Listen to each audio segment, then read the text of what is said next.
대한민국 축구 대표팀이 월드컵 32강에 진출하는 것이 좌절되면서 아마 우리 모두가 좀 우울한 한 주를 보내지 않았나라는 생각을 합니다. 주중에 SNS를 하면서 참 재밌는 제목의 글을 보았습니다. 32강 탈락한 한국 축구에서 한국 교회를 보다라는 제목의 글이었습니다. 제가 몇 가지만 좀 나누고 싶은데요. 첫 번째는 지금의 대한민국 축구협회는 마치 사업화된 교회의 모습과 같다. 기득권을 놓지 않으려고 하는 그 축구협회의 모습이 마치 오늘날의 제도화된 교회의 모습과 흡사하다는 것입니다.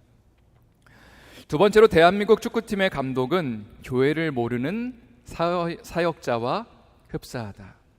어떤 전략도 없고 전술도 없는 그 모습이 마치 교회의 강단에서 어디로 가야 될지를 알지 못하는 어떤 그 리더십의 모습, 그냥 호통만 치고 순종만 강요하는 그 모습이 비춰진다는 겁니다.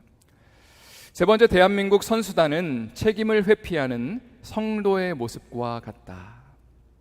어떤 방향으로 갈지를 모르는 선수들이 그냥 그 자리를 맴맴 도는 것처럼 성도들 역시도 어디로 가야 될지, 어떻게 신앙생활을 해야 될지, 어떻게 교회를 섬길지를 모르니까 그냥 그 자리에 주저앉아 있다는 것이죠. 또 네 번째로, 축구에 대한 관심을 저버리는 팬들의 모습은 마치 교회를 저버리는 세상의 사람들과 흡사하다는 겁니다. 그렇다면 결론이 무엇인가 질문을 했을 때에 이런 답을 하더라고요. 감독 한 명 교체된다고 될 일이 아니다. 한국 축구의 전체적인 체질이 변화돼야 된다. 마찬가지로 오늘날 한국 교회도 몇 명의 리더십이 하나님의 말씀을 전하는 목회자나 혹은 몇 명의 아주 핵심 그 리더십들만 바뀌어서 되는 것이 아니라 온 성도들이 체질이 변화되는 문제다. 하나님의 말씀으로 우리가 모두가 돌아가야 되고, 그리고 예수 그리스도의 복음으로 우리 모두가 돌아가야지 이 한국 교회에는 소망이 있다는 이야기입니다. 성도 여러분, 사실 기도를 하는 가운데 하나님이 주시는 우리 교회를 향한 영적 부담감이 있습니다. 그건 우리 교회의 이름이 더 주님의 교회잖아요. 그러니까 예수님이 주인 되신 교회, 예수님이 왕 되신 교회를 우리가 함께 섬겨가고 있는데, 이렇게 정말 온 성도들이 예수님을 왕으로 모실 때에 하나님 우리 교회 가운데 어떠한 축복과 은혜를 부어주신지를 보고 싶은 거죠. 그러니까 교회가 어떤 몇 사람의 열심과 열정과 지혜를 가지고 교회가 이끌어지는 것이 아니라 온 성도들이 정말로 예수님이 우리의 삶의 왕이십니다, 우리 교회의 정말 주인이십니다라는 고백을 드릴 때에 하나님이 정말 이 교회에 얼마나 큰 축복과 은혜를 부어주시는지를 함께 목도하기를 원하는 거죠. 또 예수님이 정말 우리 교회의 주인 되심을 고백한다면 성도들이 기도에 힘쓸 거다라는 생각을 하게 됩니다. 왜냐하면 우리 교회가 아니라 주님의 교회이기 때문에, 우리의 힘과 능력으로 교회를 이끌어가는 것이 아니라 예수님이 정말 왕이시기 때문에 주님 앞에 매달릴 수밖에는 없는 것이죠. 기도할 수밖에는 없는 것이죠. 그래서 이따가 고리금식 체인에도 많이 사인업 해주시고, 또 이번 주 금요일에 또 금요 기도회에도 힘써서 참여해 주시면 좋을 것 같습니다. 성도 여러분, 지난주에 이어서 오늘도 갈라디아서 2장 20절의 말씀을 함께 나누기를 원합니다. 지난주에는 이런 말씀을 드렸죠. 예수님을 왕으로 고백하는 것, 또 예수님을 믿겠다고 선언하는 것은 좀 쉬운 일이다. 그러나 실제로 예수님이 왕이 되시는 삶을 살아내는 것, 복음을 살아내는 것은 어려운 일이다 라고 말씀을 드렸습니다. 또 모든 일이 잘 풀릴 때에, 기도 응답이 될 때에, 성령이 충만할 때에 하나님의 말씀대로 우리가 나름대로 살아내는 것은 그래도 좀 쉬운 일인 것 같아요. 그러나 힘들고 어려울 때, 우리의 마음이 정말 여러 가지 문제로 인해서 위축될 때에, 그때 복음을 살아낸다는 것, 예수님을 정말 왕으로 고백하는 그 고백대로 산다는 것은 결코 만만치 않은 일이 됩니다. 이제 갈라디아서 2장 20절의 말씀을 한번 다 같이 저희 힘차게 다시 한번 읽어보기를 원합니다. 힘차게 읽겠습니다. 시작.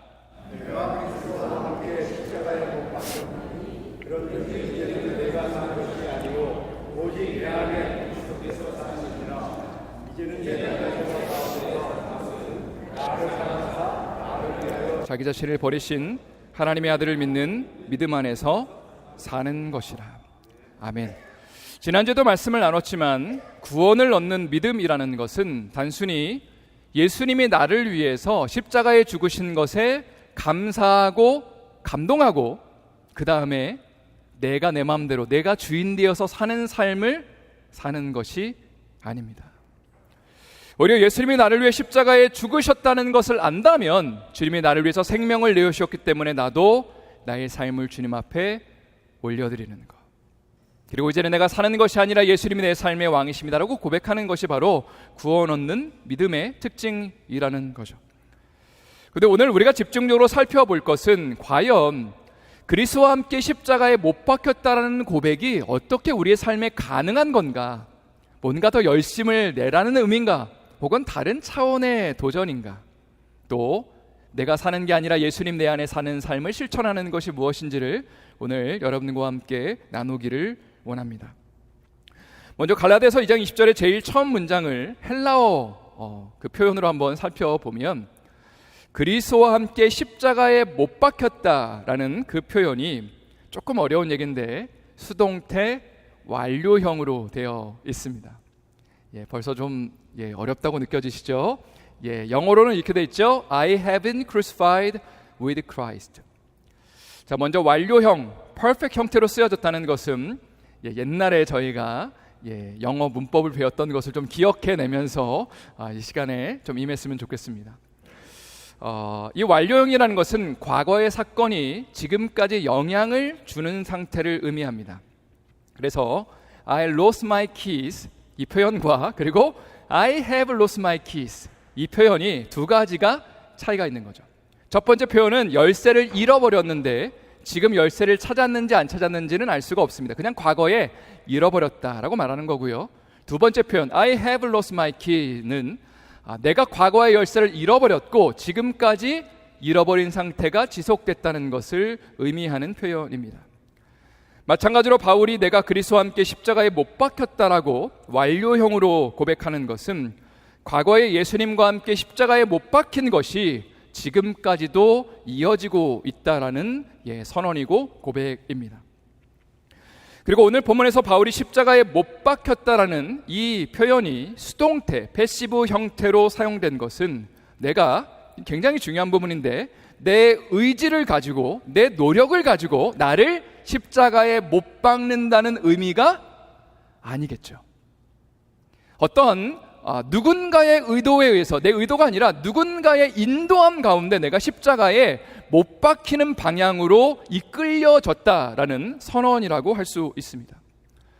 곰곰이 생각해 본다면 사도 바울은 처음에 능동태의 인생을 살았습니다. 내가 주인 되어서 내가 원하는 것을 하며 나를 자랑하고 나를 드러내는 신앙생활을 했죠. 하나님을 분명히 믿었지만 내가 보기에 내가 옳은 것을 추구하며 살았습니다. 그게 바로 예수님 믿는 자들을 핍박하며 사는 것이었죠. 자, 그런데 다메섹 도상에서 예수님의 음성을 듣는 그 순간부터 그가 원하지 않는 삶으로 인도함을 받게 되는 거죠. 바울아 바울아 사울아 사울아 어찌하여 너가 나를 핍박하느냐라는 그 예수님의 음성을 듣고 난 다음에 십자가에 못 박히신 그분이 그냥 사람으로서 하나님께 저주받아 죽은 분이 아니라 하나님의 아들로서 우리 모두를 위해 그리고 나를 위해 십자가에서 죽으신 거구나라는 깨달음을 얻게 되죠. 그리고 예수님이 십자가에 죽으신 것처럼 나도 십자가에 주님과 함께 못 박히겠습니다 라는 선언이 이어지는 것이고, 그리고 내가 사는 것이 아니라 이제는 예수님이 내 삶의 왕 되시길 원합니다 라는 고백을 주님 앞에 드리는 것입니다. 성도 여러분, 크리스찬 서적 중에서 성경 다음으로 제일 많이 팔린 책이 뭔지 아십니까? 존 버년이라는 사람이 쓴 철로 역정입니다. Pilgrim's Progress. 이 책의 주인공은 크리스찬이라는 사람이에요. 주인공 이름이 크리스찬입니다. 그리고 이 크리스찬이 예수님을 믿기로 결단하면서 이제 순례의 길을 떠나는 것, 천국의 도성을 향해 나가는 그 길에 이제 많은 사람들도 만나고 또 있었던 여러 가지 해프닝들을 여러 가지 비유를 사용해서 표현한 책입니다. 한 번은 길을 가는 동안에 무지라는 사람, 이그노런스라는 사람을 만나게 됩니다. 크리스찬이 무지에게 묻죠. 지금 어디로 가시죠? 그때 무지가 이렇게 대답합니다. 저도 당신과 같이 천국의 도성을 향해 나아가고 있습니다. 저도 당신과 같이 예수님 믿는 사람입니다. 예수님 나를 위해서 십자가에 죽으신 것을 나도 믿고 있고 알고 있습니다. 예수님 위해 나도 나름대로 많은 것들을 희생하고 있고, 그리고 천국의 소망 가지고 하루하루를 살아가고 있습니다. 실제로 무지는 기도와 금식과 헌금과 11조 생활을 하는 것으로 책에 그렇게 묘사되어 있죠. 자, 그런데 크리스찬이 뭔가 무지와 대화를 하면서 석연치 않은 부분을 두 가지를 발견합니다. 자, 첫 번째는 무지는 좁은 문을 통과해서 이 좁은 길, 바로 천성을 향해 가는 이 순례의 길을 시작하지 않고 쉬운 길, 지름길을 이용해서 그래서 이 여정에 참여하게 되었다는 것입니다. 두 번째로 무지는 한 번도 율법을 통해 자신의 전적인 죄인됨과 구제불능의 상태라는 사실을 깨닫지 못하였습니다. 자, 이게 무엇인지를 여러분 한번 곰곰이 생각을 해보세요. 예수님이 나를 위해 돌아가셨다는 것을 인정하고 있고 알고 있고 고백도 하지만 정말 내 삶에 소망이 없다는 것을 한 번도 깨달은 적이 없었죠. 그렇기 때문에 자연스럽게 입술로는 주님을 고백하지만 정말 예수님이 내 삶의 생명의 주인이시고 왕이시라는 것을 마음 가운데 진심으로 받아들인 적은 없었다는 거죠. 그래서 크리스찬이 무지에게 당신의 삶 가운데 좀 이런 것들이 부족한 것 같습니다. 이런 게 정말 구원을 위해서 필요한 것 같아요 라고 도전을 하지만 무지는 상당히 기분이 나빠합니다. 그리고 이제 크리스찬과의 그 대화를 종료하게 되죠. 그리고 자신의 길을 나름대로 떠나게 됩니다. 그리고 천국 문 앞에 이르게 되죠. 무지는 당연히 이 천국 문을 나 정도면 통과할 거라고 생각을 합니다. 그리고 이렇게 말을 하죠. 저는 주님 앞에 먹고 마셨으며 주님이 길에서 가르치실 때에 저도 그 말씀을 들었고 은혜를 받았습니다. 자, 그런데 천국문 앞에서 천사가 너가 천국문을 통과할 수 있는 증서를 보여달라고 이야기를 합니다. 바로 갈보리 언덕 십자가에서 생명의 증거로 받은 그 증서를 내놓으라고 할 때에 무지는 그런 게 있었냐고 말을 하고요. 결국은 천국문을 통과하지 못하게 되고 거기서 쫓겨나서 지옥으로 떨어지게 됩니다. 성도 여러분, 존 버녀는 왜 철로 역정이라는 책에서 무지라는 사람에 대해 이야기를 하고 있을까요? 아마 그가 예수님을 제대로 만나고 난 다음에 주변 사람들을 돌아보니까 예수 믿는다고 말은 하는데 정말 잘못된 구원의 확신 가운데 거하는 사람들이 너무나 많은 것을 발견하면서 지금 이 철로 역정이라는 책에서 무지라는 인물을 지금 묘사하고 있는 것 같습니다. 가령 우리 가운데 이런 생각을 가지신 분들이 있습니다. 그래도 나는 3, 40년 교회 안 빠지고 열심히 신앙생활 했는데 내가 당연히 천국 안 가면 누가 갑니까? 다른 사람에 비해서 그래도 좀 선하게 착하게 죄 짓지 않고 양심적으로 살았는데 하나님 나를 당연히 천국으로 인도해 주셔야 되는 것 아닌가요?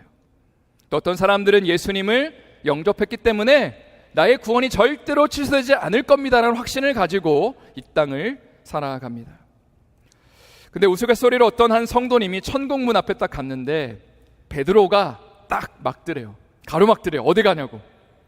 그래서 이 성도님이 너무 기분이 나빠갖고 아니 내가 정말 열심히 신앙생활 하는 거 아시지 않냐고, 제가 헌금도 정말 많이 냈는데요 하니까 베드로가 하는 말이 당신이 낸 헌금 내가 이자까지 쳐서 다시 돌려줄 테니까 여기서 떠나가라는 그런 이야기를 했다는 우스갯소리가 있습니다.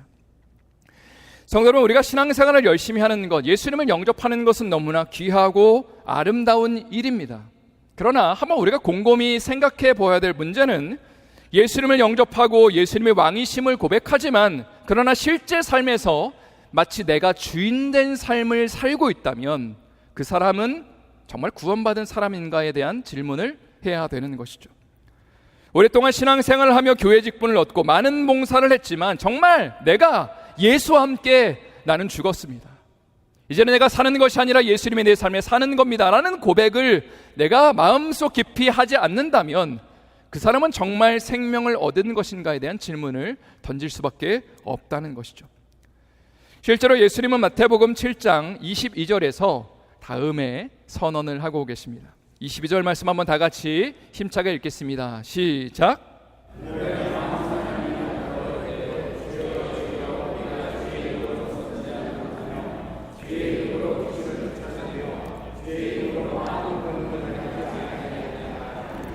여기 보니까 맨 앞에 그날이라는 표현이 등장합니다. 바로 최후의 심판의 날이죠.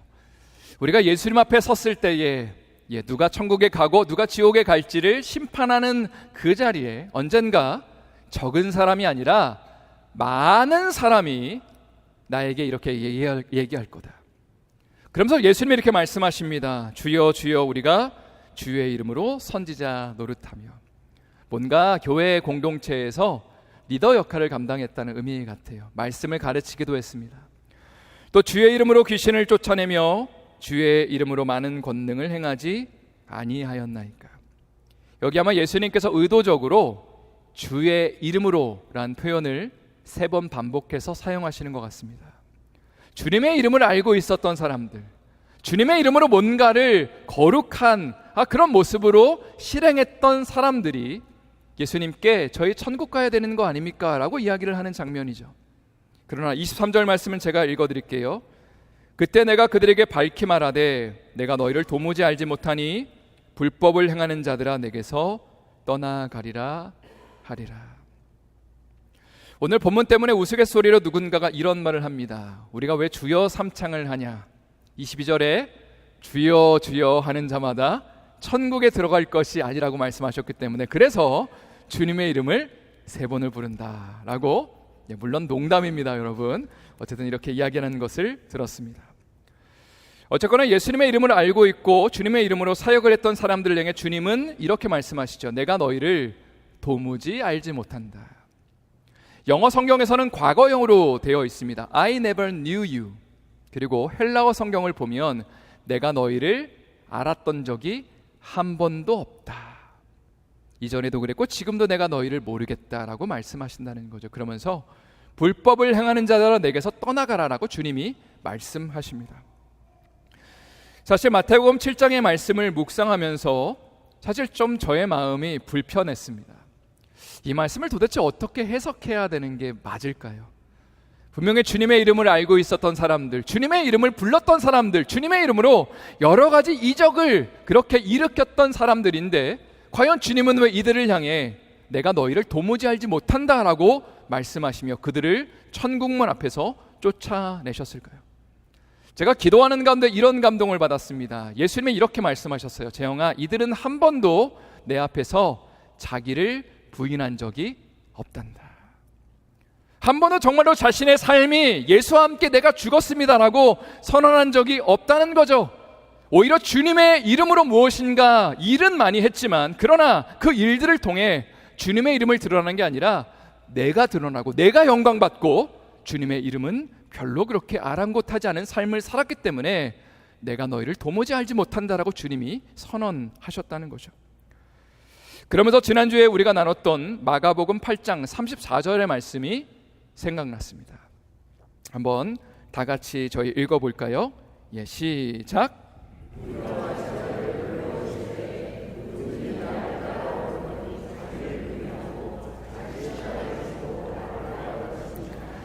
예수님은 여기서 제자가 되는 삶, 그리고 내가 이들에게 생명을 주겠다, 이들을 내가 구원하겠다, 내가 이들의 이름을 내가 심판대 앞에서 모른 척하지 않겠다라고 말씀하시는 그 사람들의 대상을 지금 말씀하고 계시죠. 바로 자기를 부인하고 십자가를 지고 주님을 따르는 사람들입니다. 사실 무리가 되는 것은 2000년 전에 너무나 쉬운 일이었습니다. 당시 무리들은 예수님의 사역에 환호했고 심지어 예수님을 왕으로 모시자고, 우리가 정말 멋진 하나님의 그 나라를 좀 이루어 가자고 그렇게 좋은 의도와 어떤 그 좋은 마음을 표현하기도 하였습니다. 그러나 그들은 자기를 부인하고 십자가를 지는 것은 거부하였죠. 그러나 예수님의 제자는 주님이 이렇게 정의하시는 거죠. 도전하시는 거죠. 예수님과 복음을 위해 십자가를 지고 나를 따라야 된다. 어떤 삶의 이슈들과 중요한 선택들의 그 기로에서, 혹은 우리가 날마다 이 땅을 살아가는 그 일상의 삶 가운데 주님, 나는 예수님과 함께 죽었습니다. 예수님 나를 위해서 십자가에서 죽으셨으니까 저도 제 삶을 드립니다. 주님, 내가 주님을 위해 나의 삶을 드립니다 라고 고백하는 그 삶이 바로 예수님의 제자가 되는 조건이고 생명을 얻는 믿음의 방법이라는 거죠.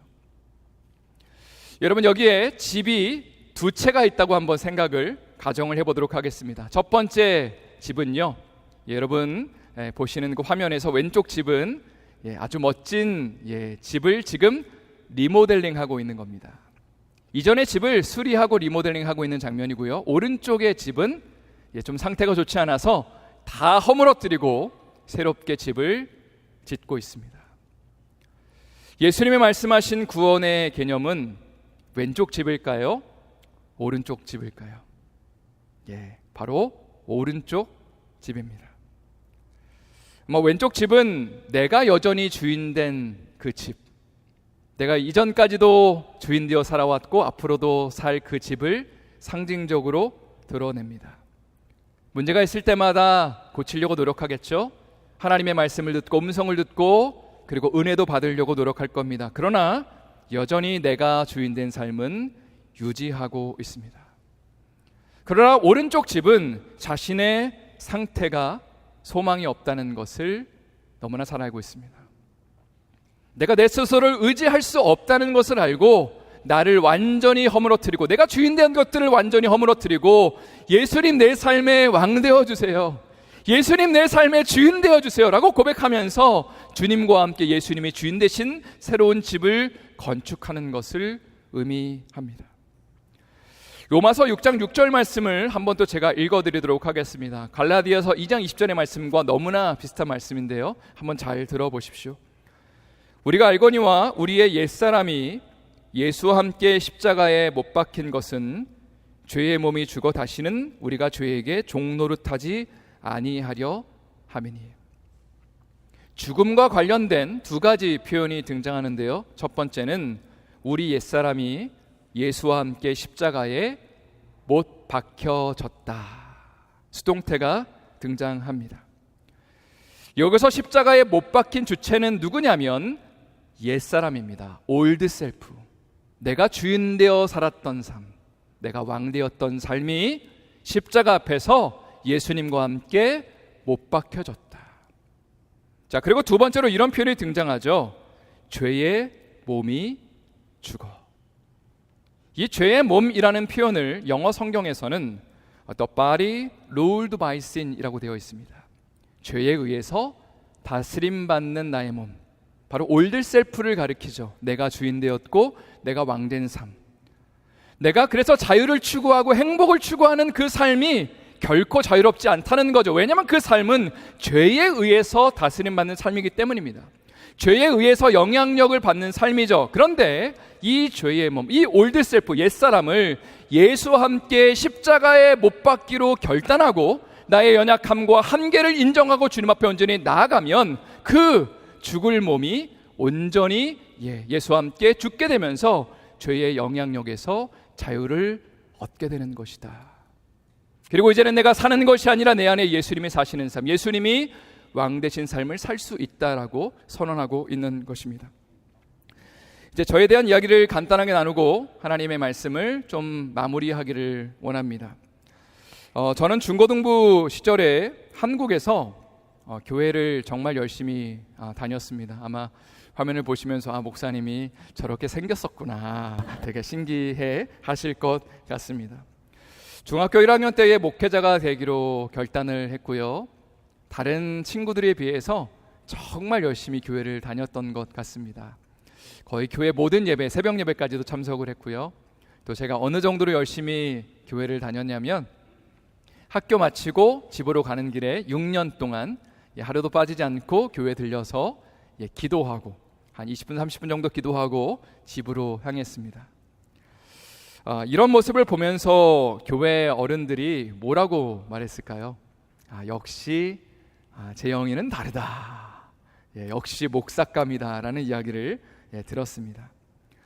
학교에서도 공부를 참 열심히 하는 성실한 학생이었습니다. 또 반장을 계속 하기도 했고요. 학교에 가자마자 친구들은 이제 한국은 자습 시간 있잖아요. 이제 책을 펴서 공부를 하는데 저는 제일 먼저 성경을 딱 폈습니다. 그리고 성경을 딱 한 장 읽고 그리고 잠깐 기도하고 공부를 하는. 그래서 아마 친구들이나 선생님들이 보기에 쟤는 좀 뭔가 다르다 이런 생각을 했던 것 같고요. 그래서 저의 고등학교 때 별명이 임목사였습니다. 저는 여러 가지 면에 있어서 제가 하나님 앞에 참 잘난 사람이라고 생각했습니다.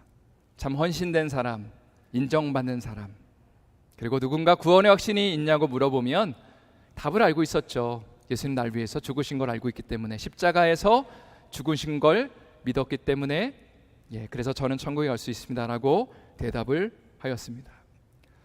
지금 와서 돌아보면 지식적으로는 다 알고 있었지만 당시에 이런 고백은 없었던 것 같아요. 내가 십자가에서 죽었습니다. 그 고백은 안 했던 것 같아요. 이제는 내가 사는 것이 아니라 예수님 내 삶의 왕이십니다 라는 고백을 하지는 못했던 것 같습니다. 실제로 중고등부 시절에 제가 고민했던 문제는 두 가지입니다. 첫 번째는 공허함과 목마름에 대한 문제입니다. 또 우울함에 대한 문제들. 한 번씩 그런 우울감들이 밀려올 때마다 이거를 제가 어떻게 처리해야 될지, 해결해야 될지를 몰랐습니다.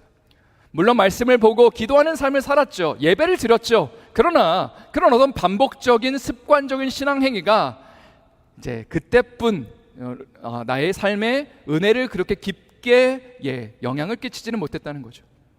그러니까 정말 내 삶 가운데 깊은 곳에서 오는 어떤 그 공허함과 그 갈증을, 하나님의 말씀을 내가 읽기는 하지만 그러나 나의 삶에 깊숙하게 그 말씀의 영향력이 도달하지는 못했다는 것입니다.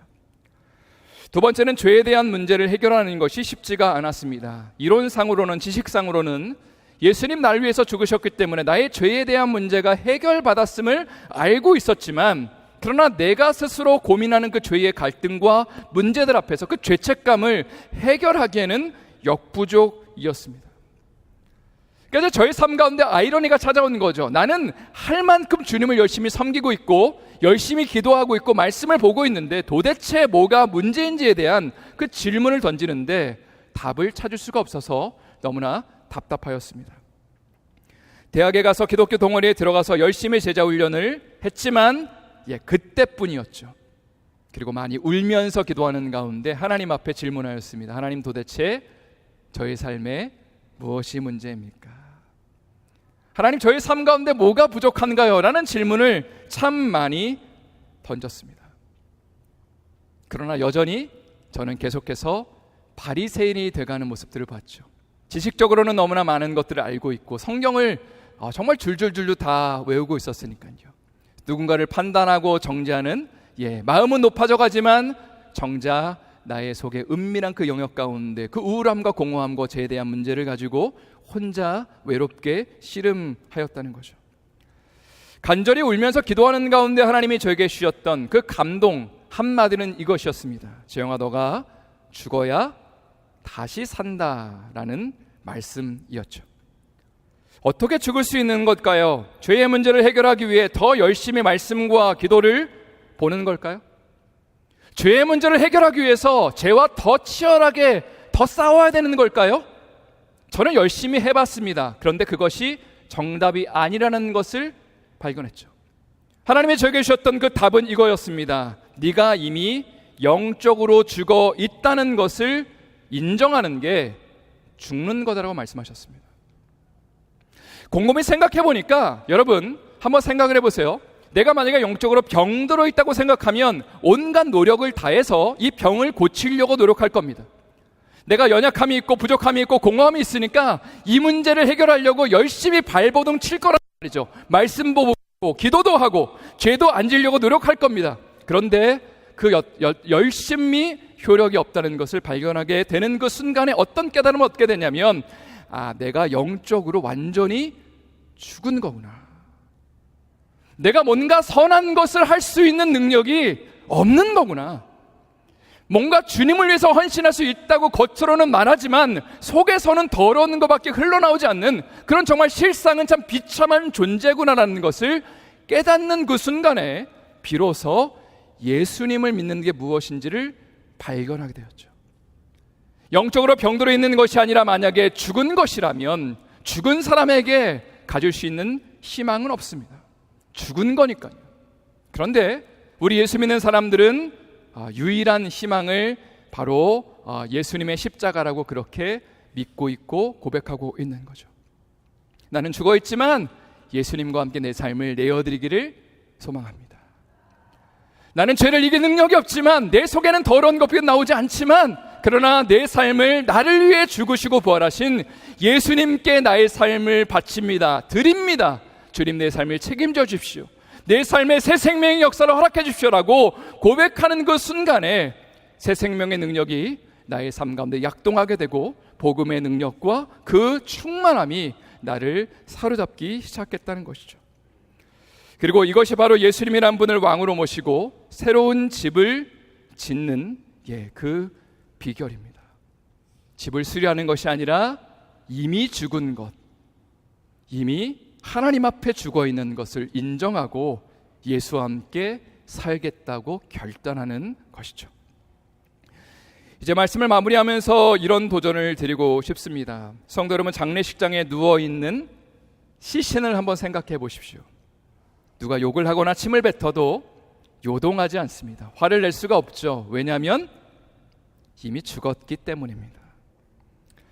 앞으로 어떻게 살아갈지에 대한 염려나 걱정을 하지 않습니다. 왜냐하면 이미 죽었기 때문이죠.